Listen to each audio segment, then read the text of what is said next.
¿Qué tal? Muy buenas tardes. Soy Hilario Barcelata Chávez y les saludo muy cordialmente en este foro de análisis económico organizado por el Colegio de Científicos de la Economía, Asociación Civil y por el Cuerpo Académico Finanzas Públicas y Desarrollo Regional de la Universidad Veracruzana. El día de hoy vamos a hablar acerca de los ingresos públicos para 2021, acerca de cómo se conforma la ley de ingresos para el próximo año y de los contenidos de la miscelánea fiscal, los cambios que habrá en materia del pago de los impuestos, que es un aspecto pues importante, y también qué sucedió con algunos derechos, aspectos del pago de derechos, aspectos que han sido polémicos. Todavía hoy continuaba la discusión en la Cámara de Diputados respecto a estos diversos temas sobre los que había una oposición muy grande por una parte y una defensa a ultranza por la otra, por la parte, digamos, oficial, por la parte de Morena. Este tema es muy importante, es la manera en la que se van a conformar los ingresos que recaudará el gobierno federal justamente para tener recursos para el financiamiento del gasto público. Ya estaremos indicando cómo se va a comportar con respecto al año anterior, cuáles son las novedades y qué podemos esperar en términos de los escenarios económicos planteados por el propio paquete económico, hasta dónde podrá llegar la economía mexicana con esta política fiscal que se está discutiendo y prácticamente ya está siendo aprobada el día de hoy por los diputados en la Cámara de Diputados Federal. Para platicar con usted sobre este tema, me acompaña la licenciada Itzel Lira. Ella es miembro del Colegio de Científicos de la Economía, Asociación Civil y, por supuesto, licenciada en Economía. Itzel, muy buenas tardes. Muy buenas tardes, doctor, y muy buenas tardes a todos. Gracias, pues vamos a iniciar. Yo te pediría que nos hicieras favor de darnos tu exposición respecto a los ingresos públicos para el próximo año. Esta parte del paquete económico que está conformada por ingresos públicos y por gasto público, de lo cual ya hablaremos en otro momento. Hoy nos centramos en los ingresos públicos. Adelante, Itzel. Gracias, doctor. Voy a compartir con ustedes una presentación.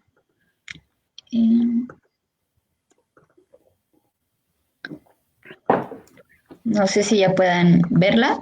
Ya la estamos viendo, Itzel. Correcto. Bueno, quiero empezar a explicar lo que es el paquete económico. El paquete económico es un conjunto de consideraciones económicas y fiscales que es para el siguiente ejercicio fiscal. Estas son enviadas del Ejecutivo al Poder Legislativo para su discusión y eventual aprobación. Prácticamente el paquete económico está integrado por los criterios generales de política económica, la iniciativa de ley de ingresos y el proyecto de presupuesto de ingresos de la Federación. En el caso del paquete económico 2021, este se realizó bajo los siguientes supuestos.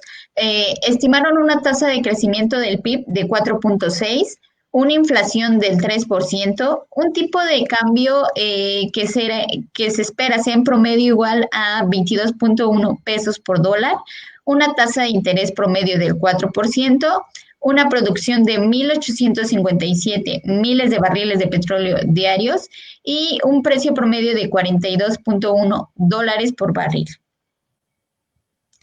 Bueno, en este caso, la iniciativa de ley de ingresos va a ser nuestro ordenamiento jurídico que también propone el Poder Ejecutivo y que tendrá que ser aprobado por el Legislativo, el cual contiene los conceptos bajo los cuales se podrán captar los recursos financieros que permitan cubrir los gastos de la Federación durante un ejercicio fiscal.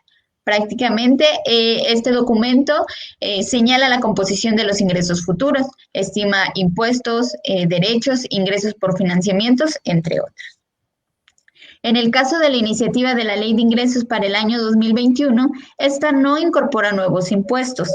Se basa en el hecho de que esperan tener una recaudación guiada por un impulso en el esfuerzo recaudatorio, apoyado por mejoras en la normatividad, orientadas a optimizar los ingresos que se puedan alcanzar con el marco fiscal vigente.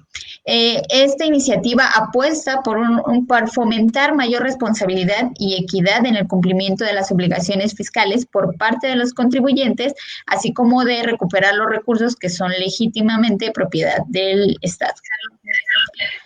De los ingresos que se estiman, el 88% corresponde a ingresos del gobierno federal, de organismos y empresas, mientras que el 12% corresponde a financiamientos. Bueno, en el caso de los ingresos, tenemos que para 2020 la ley de ingresos que se aprobó señalaba un total de 5,712.9 miles de millones de pesos en términos reales. Esto es menor a lo que se espera recaudar en 2021, que es igual a 5,538.9 miles de millones de pesos. Es menor en 174 miles de millones, que es equivalente al 3%. Sin embargo, debido a las cuestiones que están surgiendo ahorita por cuestiones de la pandemia, se espera que en 2020 se culminen con un total de ingresos recaudados igual a 5,566.3 miles de millones de pesos, los cuales también, si comparamos lo que se espera recaudar en 2021, también es menor a lo que se espera tener al cierre de 2020, es menor en 27.4 miles de millones de pesos, es decir, que se tendría una caída de menos 0.5% de los ingresos presupuestarios. De los ingresos, el 83% son ingresos no petroleros y 17% son ingresos petroleros. En este caso, se espera que para 2021 exista una caída de 8.3% en lo que es los ingresos petroleros y de 1.9% para los ingresos no petroleros. Por mi parte, esto sería todo.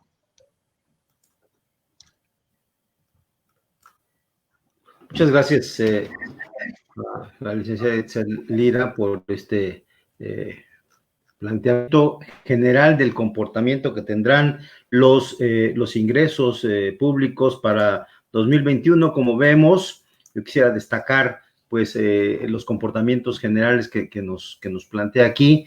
En primer lugar, el hecho de que habrá un decrecimiento. Los ingresos presupuestarios, según vemos, estarán reduciéndose en un 3% en términos reales comparados con la ley de ingresos de 2020, y como ya vimos, pues la principal caída va a ser en los ingresos petroleros, dado que el panorama petrolero sigue deteriorándose y bueno, buena parte de los ingresos que recauda el gobierno federal pues son desde la actividad petrolera.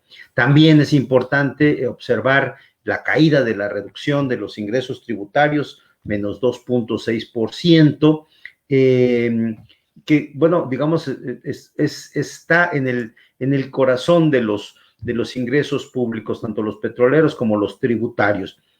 Y aquí, pues, hay que considerar que pues, esto va a tener un impacto en la capacidad de financiamiento del gasto público, porque evidentemente los recursos públicos que se estarán recaudando del orden de los 5,000, un poco más de 5.4 billones de pesos, pues no son suficientes para el financiamiento de los 6.3 billones de pesos que se presupuestaron para el próximo año, por lo cual el gobierno se verá obligado a tomar deuda, como lo hizo el año pasado, todavía una deuda superior a la que hizo el año pasado, a la que contrató el año pasado, que fue habiendo un incremento del 25%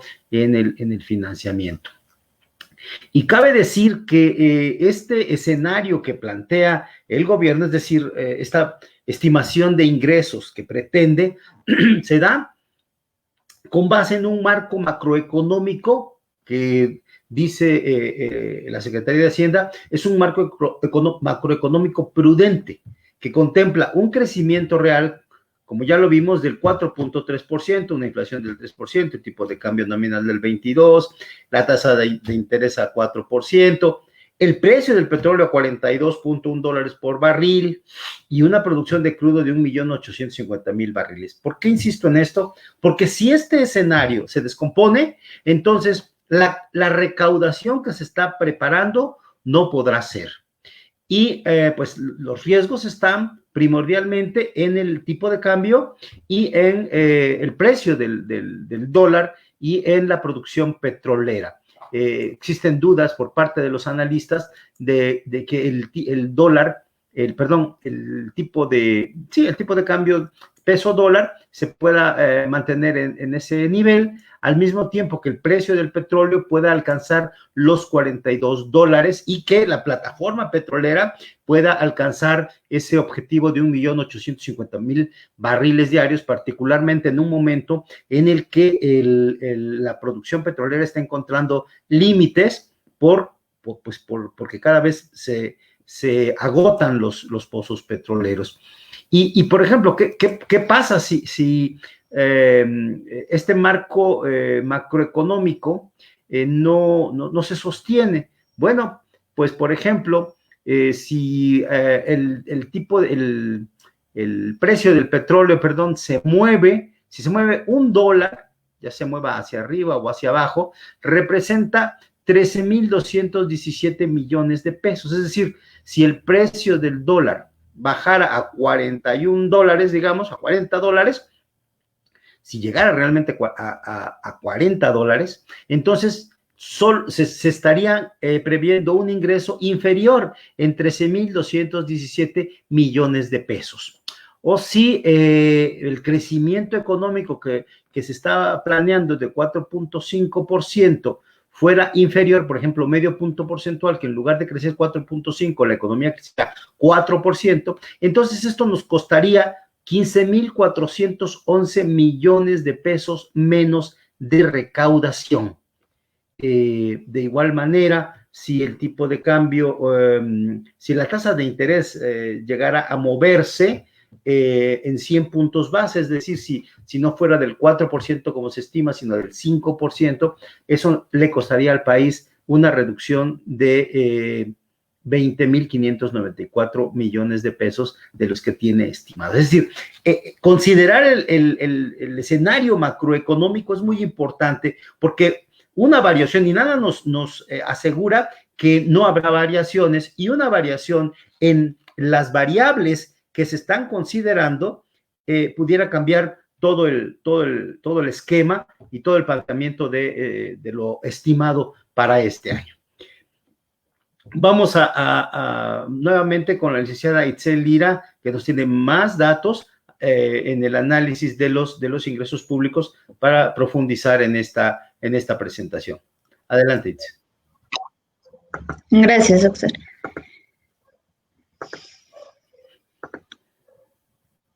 Voy a volver a compartir con ustedes la presentación.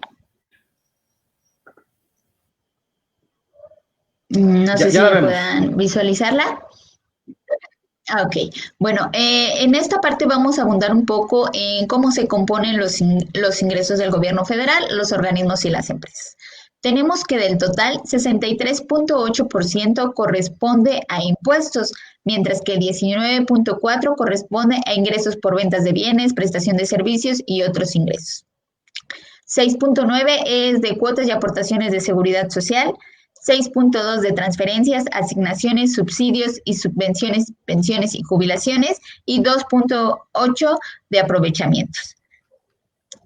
Ahora bien, al hacer un análisis de cómo, comparando el ingreso que se espera tener en 2021 con lo que se establecía en la Ley de Ingresos 2020, tenemos que la mayor caída que se va a dar es en los derechos, donde va a haber una reducción de 20.9%, seguido por una reducción de 19.7% en las transferencias, asignaciones, subsidios y subvenciones, pensiones y jubilaciones.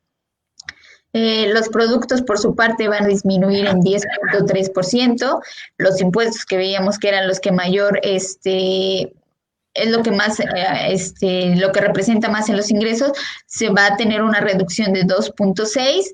Los ingresos por ventas de bienes, prestaciones de servicios y otros ingresos también van a presentar caída del 2.3, al igual que las cuotas y aportaciones de seguridad social, que se van a reducir en 1.3.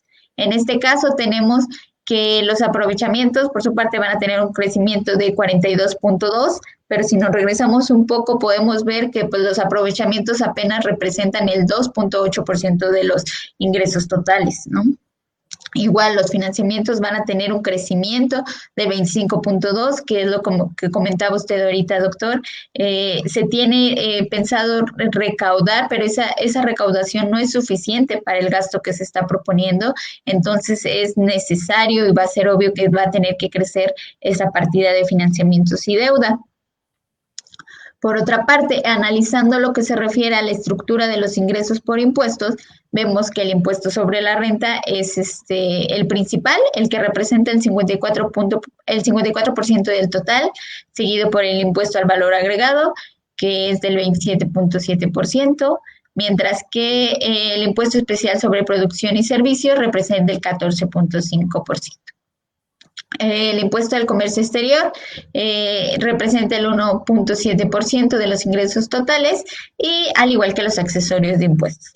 Al hacer el mismo ejercicio de ver cómo se van a comportar en comparación con lo que hubo en 2020, tenemos que los impuestos también van a presentar una caída. En este caso, el que mayor caída va a presentar es el impuesto sobre automóviles nuevos, que tendrá una caída de 32.5%. El impuesto al comercio exterior de 16%, el impuesto al valor agregado de 6.1%, el impuesto especial sobre producción y servicios de 4.3%, y el impuesto por la actividad de exploración y extracción de hidrocarburos de 2.6%, mientras que el impuesto sobre la renta tendrá una caída de menos 0.4%. En este caso, lo único que presentaría un incremento serían los accesorios por impuestos, que tendría un crecimiento de 38.3%. Ahora bien, si analizamos lo que se refiere a la composición de los ingresos por ventas de bienes, prestación de servicios y otros ingresos, tenemos que el 55% corresponde a los ingresos por venta de bienes y prestaciones de petróleos mexicanos. El 38% corresponde a los ingresos por venta de bienes y prestaciones de los servicios de la Comisión Federal de Electricidad, y el 7% se refiere a los ingresos por venta de bienes y prestaciones de servicios de instituciones públicas de seguridad social. En este caso, lo que vemos aquí también es que el único que va a presentar un crecimiento son los ingresos por venta de bienes y prestación de servicios de instituciones públicas de seguridad social, que se prevé crezca en 4.1% para 2021, mientras que los ingresos por venta de bienes y prestaciones de petróleos mexicanos caerá en un 0.1%, y los ingresos por venta de bienes y prestación de servicios de la Comisión Federal de Electricidad también caerá en 6.3%. Como podemos observar aquí, como usted comentaba, realmente los aspectos que se manejan como supuestos de cómo va a crecer la economía, yo creo que son muy alentadores. Fue un escenario, a mi parecer, muy optimista por las condiciones que se están viviendo actualmente. No pensar en un crecimiento del 4.2 es demasiado. A comparación de cómo vamos a terminar 2020, de todas las situaciones y que ha traído lo de la pandemia, las pérdidas del empleo, de las inversiones. Entonces, está apostando por mucho este paquete económico, y yo creo que va a ser un poco difícil que puedan cumplir con todas las expectativas que tienen.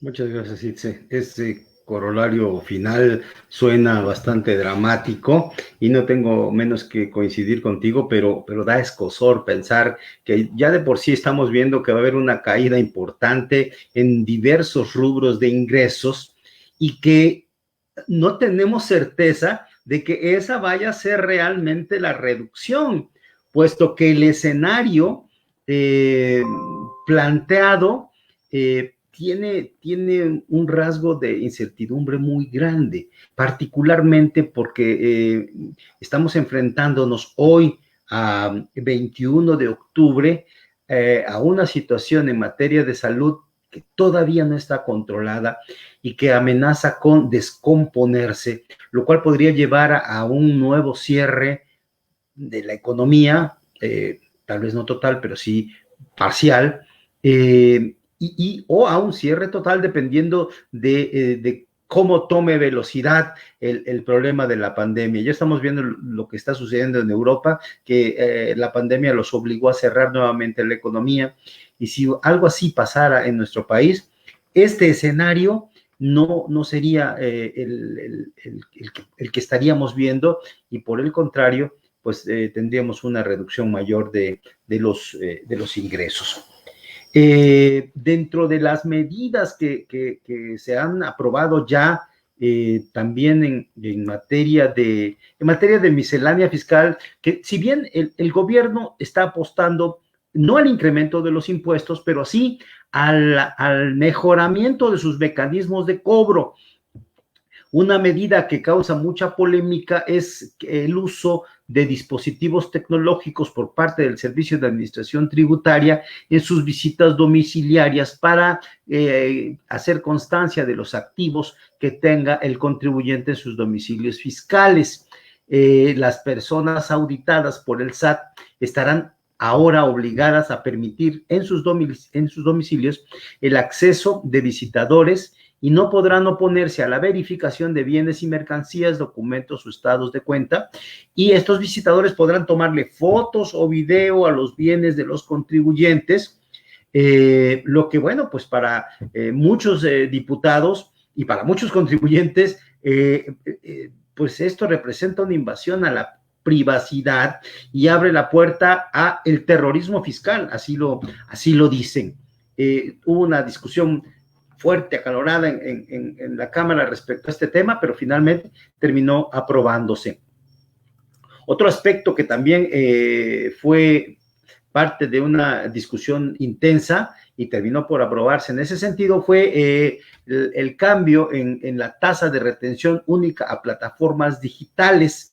El cobro que se hará a las personas que obtienen ingreso por el uso de las plataformas digitales, Amazon, por ejemplo, o las de hospedaje, o las de transporte tipo taxi, como Uber, Didi. Las personas que reciban ingresos por esa vía sufrirán una tasa de retención del 2.4%, y las plataformas que no cumplan con la retención sufrirán un bloqueo temporal cuando estén incumpliendo con este, o incluso con el pago del IVA. Así se les va a banear, digamos, y no van a poder seguir trabajando en sus servicios, prestando sus servicios mientras no paguen sus impuestos. Y quiero mencionarle también que en la Ley Federal de Derechos también hay modificaciones. Si bien no se están incrementando los impuestos, sí se están incrementando los derechos. Ahí en la Ley de Derechos, por ejemplo, hay adecuaciones a los cobros por la prestación de servicios que proporcionan las distintas dependencias de la Administración Pública Federal. Por ejemplo, déjeme comentarle que por ejemplo, se va a cobrar 30% más en el pago de la expedición de un pasaporte. Y otro tema polémico es ese como un ejemplo de los múltiples servicios que estarán incrementando de precio, incrementando el valor de los derechos que tiene que pagar el contribuyente que haga uso o demande ese tipo de servicios. Y otro aspecto también dentro de la Ley de Derechos es las modificaciones al precio del espectro radioeléctrico. El espectro radioeléctrico, ese espacio en donde pasan las ondas magnéticas, digamos, y de todo tipo, que es propiedad de la nación y que el gobierno federal cobra un derecho por su uso a las empresas que lo usan. En este caso, las empresas de internet, las de telefonía celular. El derecho será del 6.57%. Y el problema que puede generar esto es que entonces el empresario se lo traslade a el consumidor y el consumidor termine pagando un 7% más en el precio del internet y de la telefonía celular. En un momento en el que estamos confinados en casa y utilizando el internet como una herramienta, digamos, de sobrevivencia, de trabajo, para las compras, etcétera, para la comunicación en general, suena irracional económicamente incrementar el cobro de un derecho que puede encarecer los servicios que están teniendo una demanda tan importante en este momento. Pero las medidas tienen un espíritu altamente recaudatorio. Con estas cobros en derechos en general, por las modificaciones que se está haciendo a la ley de derechos, se espera recaudar 42,267 millones de pesos extraordinarios. Entonces, bueno, los efectos que pueda tener no se están considerando, hay que tener en cuenta, sin embargo, que pues desde la teoría económica, desde la teoría de la incidencia, de la imposición y de la incidencia de los impuestos, hay que considerar que un impuesto o un derecho que se cobra en una magnitud mayor, es decir, que se incrementa su cobro, puede tener efectos distorsionadores en los contribuyentes, es decir, propiciar que se reduzca el consumo de los bienes que están siendo gravados en una mayor magnitud. Ya veremos cómo se comporta, si se traslada el cobro del derecho al consumidor y si el consumidor está dispuesto a pagar ese precio, pues que lo más probable es que en muchos casos sí lo sea, porque es una herramienta fundamental el tema de la telefonía y el internet, pero como sabemos, una parte importante de la población hoy está haciendo un sacrificio muy grande, un esfuerzo muy grande para que los niños tengan escuela a través de internet, para que los jóvenes tengan escuela a través de internet, e incrementar el costo de estos servicios, pues puede ser tal vez que no lo puedan solventar. Y déjeme ya por último especular un poco acerca de las expectativas de crecimiento económico planteadas en este paquete económico. Ya la licenciada Itzel nos hablaba acerca del crecimiento económico que se espera para el próximo año. En el mismo paquete económico hay una previsión, una estimación de lo que sería el cierre para este año. El paquete económico presenta 3 escenarios. Digamos, el escenario más pesimista, en donde la economía estaría cayendo menos 10%, el escenario más optimista, en donde la economía estaría cayendo menos 7%, y un escenario promedio, que no es un promedio, porque entre 10 y 7 debería de ser 7.5, sin embargo, el documento lo pone en 8%. Entonces, considerando que este año el escenario es en esa magnitud, y bueno, y luego hay escenarios para años posteriores. Por decir, el escenario más pesimista considera una caída del menos 10%, pero un incremento del 3.6 en 2021, de 2.1 en 2022 y de 2% a partir del 2023. En el escenario más optimista, obviamente las tasas de crecimiento para los siguientes años serían mayores. Bueno, he hecho una estimación considerando estas tasas de crecimiento que el documento, los criterios generales de política económica establecen, para ver cómo le va a ir a la economía mexicana justamente con aplicando estas tasas de crecimiento. Y lo que tenemos es un escenario que no es muy halagador. En el mejor escenario, bueno, en ninguno de los tres escenarios, aplicando las tasas que estima la Secretaría de Hacienda que tendrá de crecimiento la economía mexicana, en ninguno de los tres escenarios se recupera la situación que teníamos en 2018 antes del 2023. Es decir, hasta 2023, en el mejor de los escenarios, tendríamos una situación, volveríamos a el nivel de producción y de empleo que teníamos en 2018. Eso verdaderamente es preocupante porque, pues digamos, pase lo que pase y en el mejor de los escenarios, 2021 y 2022, seguiremos tratando de salir de una crisis. Lo más grave es que si consideramos estas mismas tasas de crecimiento y calculamos el Producto Interno Bruto por persona, es decir, la riqueza por persona, ¿cuándo recuperaríamos? La pregunta sería, ¿cuándo recuperaríamos con estas tasas de crecimiento que propone la Secretaría de Hacienda? ¿Cuándo recuperaríamos el nivel de ingreso por persona que teníamos en 2018? Y la respuesta es ahí todavía más preocupante. No sería en el 2024, no sería en el 2025, sería hasta el 2026. En el mejor de los escenarios de los que presenta la Secretaría de Hacienda, en el mejor de sus escenarios, la recuperación del nivel de bienestar, digamos, que teníamos en 2018, va a ser hasta el 2025-2026. Y eso siempre y cuando se mantenga el marco macroeconómico que ha planteado el gobierno para este año y para los próximos años. Si algo se descompone, pues entonces estas tasas de crecimiento podrían ser menores y alargarse algunos años más la recuperación económica.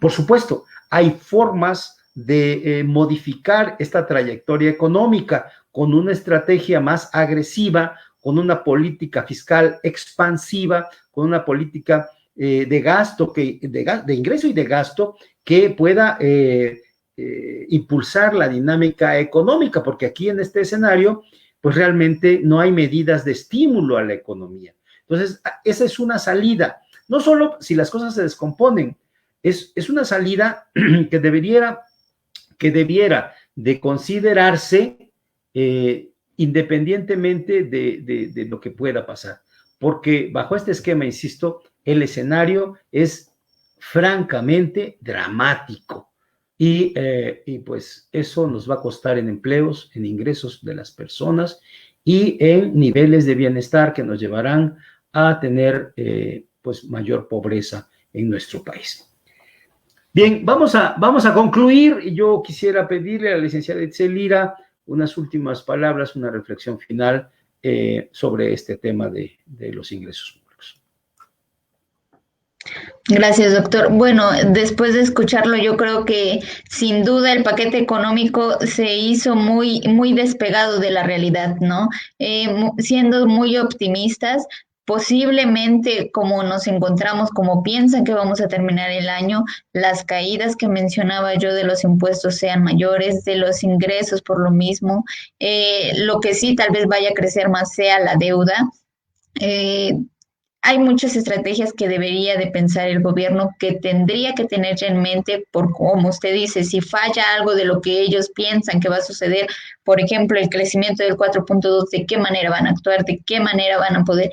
Si se sigue expandiendo esto de la pandemia, si no termina en estos meses y continúa el siguiente año, ¿cómo van a recuperar los empleos? ¿Cómo van a seguir recaudando? Las empresas van a cerrar y esto inevitablemente pues va a hacer que los impuestos caigan, ¿no? Agradezco mucho la invitación, doctor. Ha sido un placer. Gracias. Muchas gracias, Itze, por tu participación, por tu análisis tan preciso y particular como siempre, y pues es por esta última reflexión.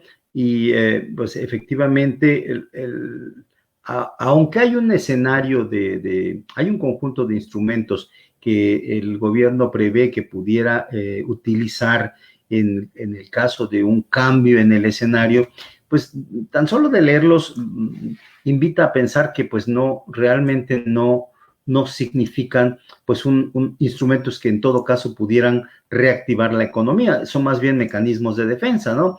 Por ejemplo, amortiguadores fiscales que está previendo el gobierno como coberturas petroleras por si el precio del petróleo cae, una línea de crédito flexible que tiene ya aprobada por el Fondo Monetario Internacional por 61,000 millones de dólares.